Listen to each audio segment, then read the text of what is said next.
Thank you. Yeah, talking of something foreign, I actually am in the United States, even despite the accent.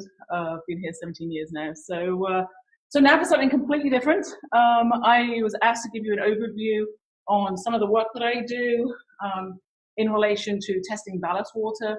And so we carried out a whole range of shipboard trials, and I'm just going to overview some of the treatments that we've actually been testing, and also go through some of the tests that we actually do to look at the compliance and regulations for this. So I'm at the University of Maryland Center for Environmental Science, which is about 2 hours south of here, down in Solomons, Maryland. And I'm actually an academic. I'm an associate professor. And so I'm an environmental or an aquatic toxicologist. So I do a lot of different things, and mainly focus right now for the last 25 years on looking at the fate and effects of oil and dispersants. It's one of my main themes, but I also look at disinfection byproducts, desalination plants, and also looking at invasive species, and for this audience, looking at ballast water efficacy and residual toxicity. Work today is broken. We're all working in too many disconnected apps.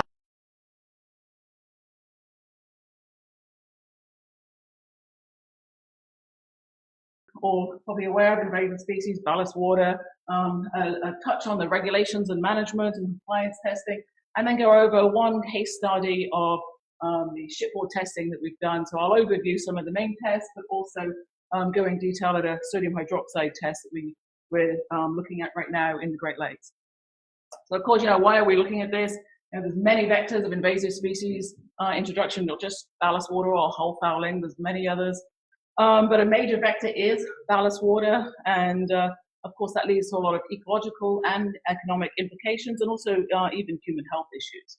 So, notorious example, everybody's seen this, the zebra mussel.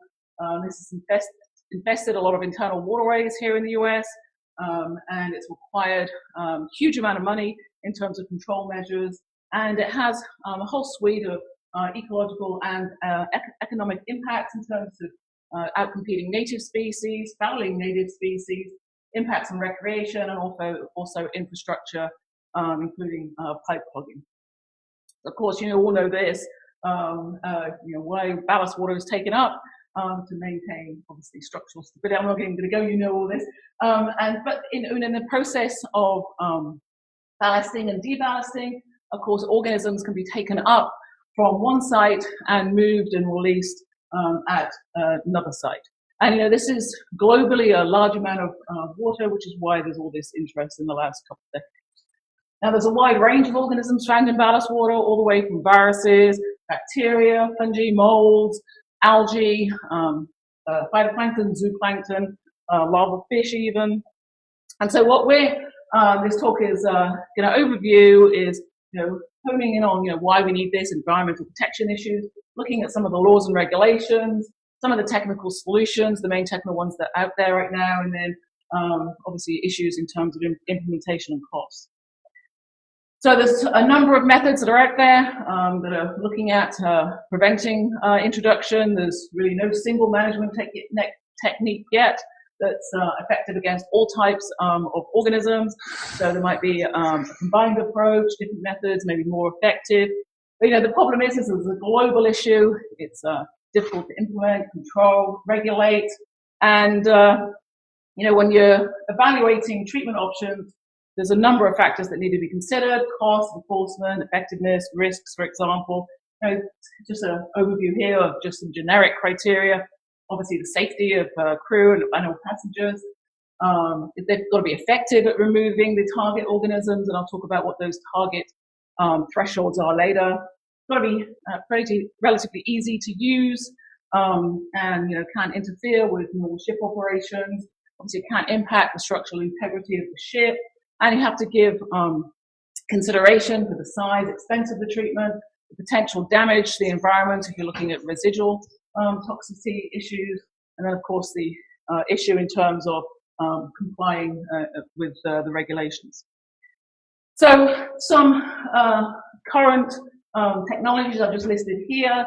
There's a whole array of technologies, from mechanical, things like filtration, the physical filters or screens, and the ones in red are ones that I've worked on myself in a number of R&D situations.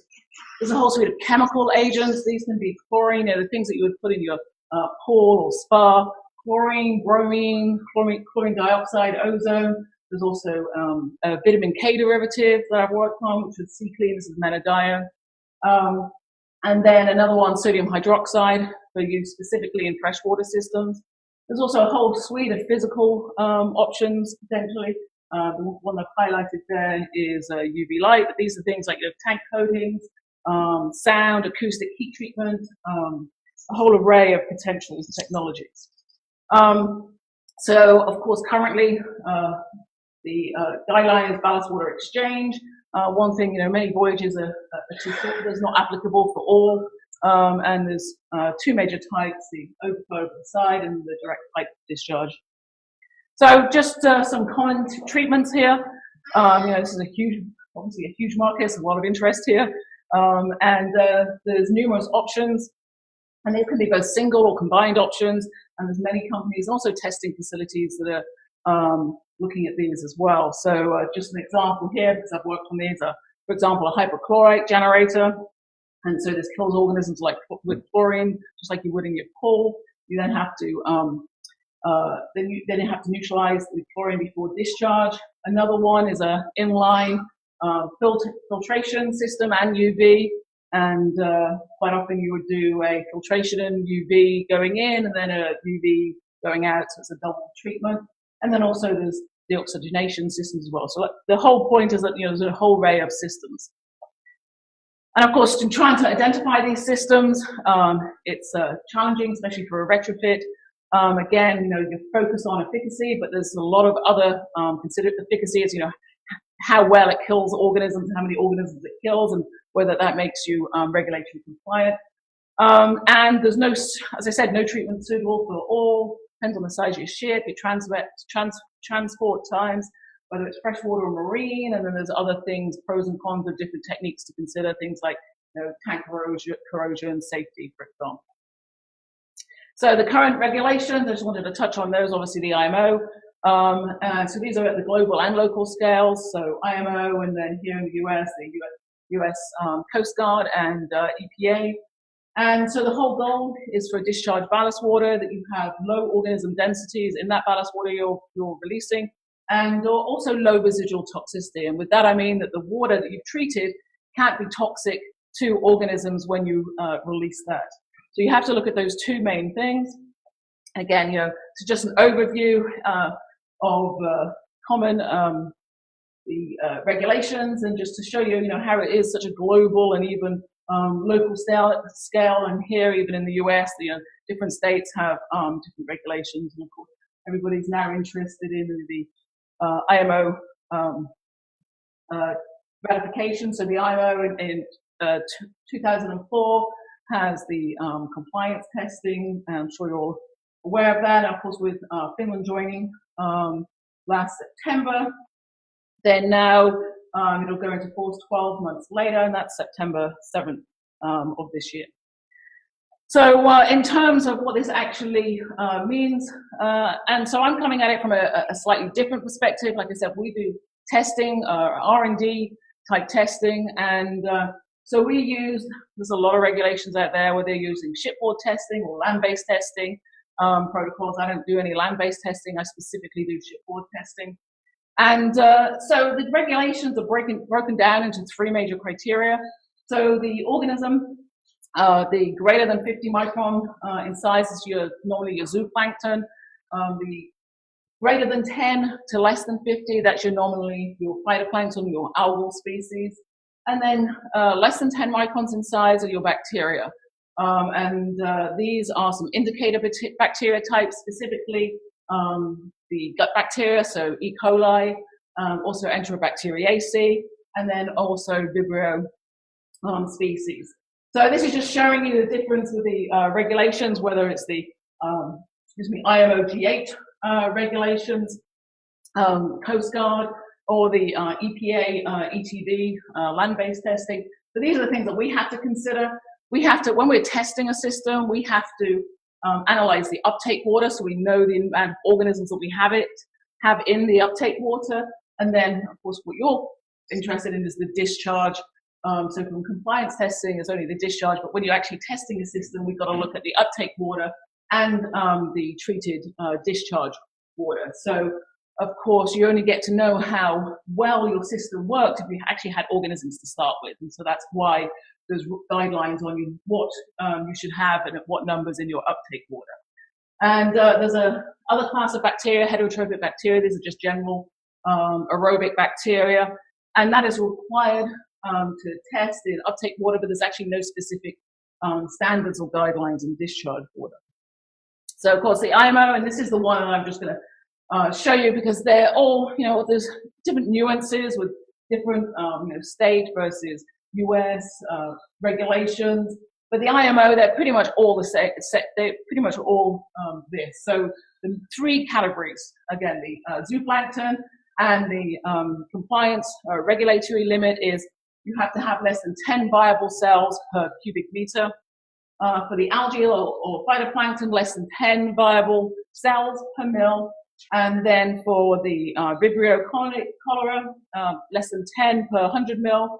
The other indicator bacteria, E. coli, less than 250 per 100 mil.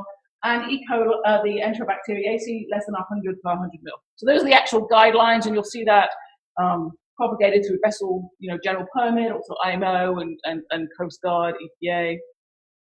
So how we go out and do this, we basically pick up our lab, drive, FedEx, ship, whatever. Normally we drive, and meet the ship at whatever location they're at, and carry out our uptake samples. They then their water will be treated at that point, and then we come back later after a specific time. We might pick them up at another port, and then we will test the discharge water, so we get to see how effective that treatment system is. So we do this in a number of different ways. So sometimes it's directly from the ballast tank. This was, talking of tight spaces, this was setting up some mesocosm tanks and a conveyor belt on a large iron ore ship to test the sodium hydroxide treatment that I'll talk about later. And so we actually used the water that was in one of the ballast, that was put in one of the ballast tanks, and then took that and filled up these 15 different mesocosms there, and those were essentially what we used to test the system. On the left there, that's how we sample for the zooplankton. All the water drains through a plankton net, so it collects all of the zooplankton. We also take whole water samples that we can analyze for the algae and the bacteria, but I'll get out to that later. So we use the ballast tank, filled mesocosms, and the conveyor. You can also fill mesocosms on top of a ship. So again, this is taken from one of the large ballast tanks, and we're testing the system actually on board. We've also had various ships where we piped directly. We use the exact ballast tanks, so we pipe directly from the ballast tanks. And we set up a little sampling port of tanks here, so they have a sampling port, and the water comes through our system before going in. We pump it overboard. And then this is directly down in an entry room, and sometimes it's a little challenging to find space for our buckets to work. So wherever their sampling port is wherever their sampling port is. It looks like it's nice and big space there, but it really actually isn't, and we're climbing all over pipes and standing on pipes. But this is how we sample. So the water goes in through those plankton nets, and then we have a pump at the bottom that pumps it into their discharge ballast tanks. We also set up containers where we'll actually send shipping containers with all the required materials out to ships, and they'll send us the water, and we test it back in the lab. So we set up a lab, and that can be anywhere on board the ship or in an off-site facility. So we set up our lab to test for the zooplankton, phytoplankton, and bacterial. So you see it's no mean feat to set all of that up. So here's some of the tests. This is just showing you the tests that we actually use. So again, keep in mind these are research and development based tests. They're based a lot on the EPA ETB protocol, and keep in mind that's a land-based test, but we don't do this. I mean, we're using those protocols for this. But the IMO does have shipboard tests that we also work with, and we're also following the vessel general permit guidelines as well. So you'll see that all of these are pretty much the same endpoints and regulatory limits. It's just they differ slightly in terms of which protocols you can and can't use. So our first criteria is to look at zooplankton.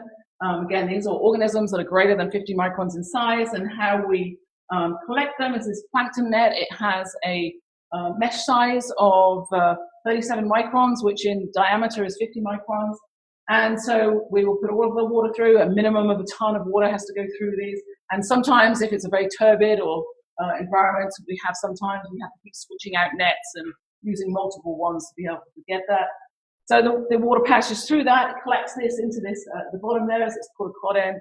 And then we take that and do immediate manual counts using microscopy there.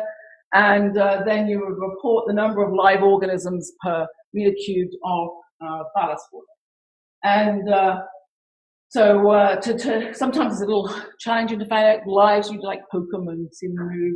So it's key in this is that you have to assess live versus dead. I mean, it would be very easy to shove this stuff in alcohol or some preservative and look at it, months later. But we actually have to assess live organisms as opposed to just organisms. Phytoplankton, same sort of thing. This is the phytoplankton expert in the front row here, Celia. She does all of this work. And so this is, again, looking at live algal cells. And so fresh samples are taken. And how we do this is that, so these are less than 50 microns in size, but greater than 10 microns in size. So we collect time or volume integrated samples from the whole deballasting of whole water, and that is what's used to look at algal cells. So it's key, again, to look at the number of live phytoplankton. And to do that, there's a whole variety of staining techniques, dual staining, CMFDA. These are stains that will only light up when the algae is live. And so that allows you an assessment of the number of live cells, and that's reported as per mil of ballast water. And that's done with a epifluorescent microscopy. As an Old Spice hair rescue worker, we're not just rescuing hair health and hairstyle. We're rescuing the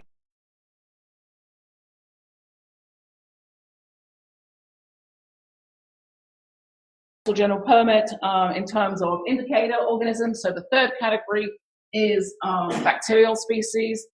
And so you can look at total heterotrophic bacteria. You have to look at these, you have to monitor them, but there's actually no discharge standard for them. E. coli and enterococci, there is actually those guidelines, thresholds for those. And there's a variety of different methods that have been approved. This is why I wanted to put this up there. There's just different methods that you can use to look at the same thing. The ones in red are the ones that I use. So for heterotrophic bacteria, just standard microbial plate counts. For E. coli, IDEXX have this great, easy-to-use system, and I'll show you that later, and the same thing for the Enterobacteriaceae. So this is how we test for E. coli. So we use the IDEXX test, and I use the Colia 18 specifically. There's two different types. This one just is quicker. It's done in 18 hours as opposed to 24 hours. Really easy to use. You basically take your 100 mils of water. If you're in a freshwater environment, if you're in a marine environment, you do have to do a 1 to 10 dilution. So you just take that water. See in the top picture there, they have these sterile bottles. You pour 100 mils into those sterile bottles. You add this little test packet, and it's in a powder. You just pour it in, you mix it up, let it dissolve, and that is actually your growth media and also an indicator. You seal it in this tray, so that bottom second picture in, you just put this, it's a plastic tray, and it basically seals it like an iron, seals it shut, and you can see what the trays look like on the right there. So you incubate it for 24 hours at 35 degrees C, and this is actually a very common technique that's used when I was on some of the ships, especially the cruise lines. This is what they test their water. They actually have a lab with an IDEXX machine on, and they will be testing for E. coli and Enterobacteriaceae as part of their regulations on a basically weekly basis. So how can you tell if you have coliform bacteria? So this is the sort of the parent overview of an E. coli. E. coli is a coliform bacteria. but there's no regulations for coliform. So the coliform shows up as yellow in those wells. So you count the number of yellow wells versus clear wells. And then you want to go and put it under UV light, and that tells you how many E. coli you have. So if the well is yellow, meaning coliform, and under UV light it goes blue, then that is positive for E. coli. You would then count the number of wells, so it's hard to see, but you can see that blue one in the bottom left on that plate there. So you count them, and then there's what's called this MPN table. So it tells you how many large wells, also smalls, how many small wells are positive, and you look across on the grid, and that tells you how many bacteria you have per 100 ml of sample. And that's the number that you have to report. Same thing for Enterobacteriaceae. Again, really easy to use IDEXX test. And IDEXX actually offer these as a positive negative test as well, but of course we need to quantify, and this is why we do this QuantiTrade procedure. Same thing, take your water, mix your powder packet, let it dissolve, incubate for 24 hours at 41 degrees, and you read the plates, this time under a blue light only, and those ones that light up blue, you score, refer back to your MPN table, and then that actually gives you, again, the number of Enterobacteriaceae per 100 ml of sample. You see, this is us setting up in the various sites. There's the QuantiTrade there.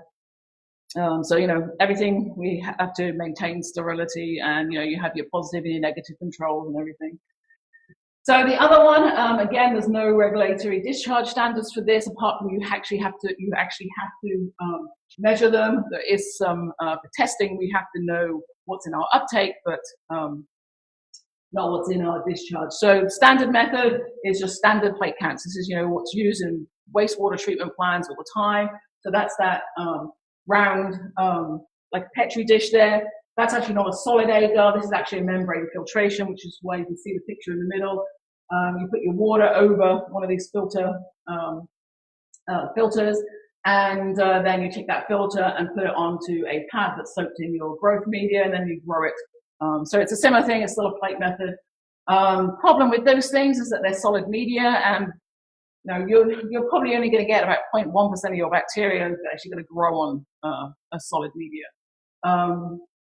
But that is the method, for example, that's listed under the VGP and ETV methods. So again, you can do membrane filtration or regular solid media. I do the membrane filtration. So I've also looked at others that, because I'm in research, I look at others that are alternative methods.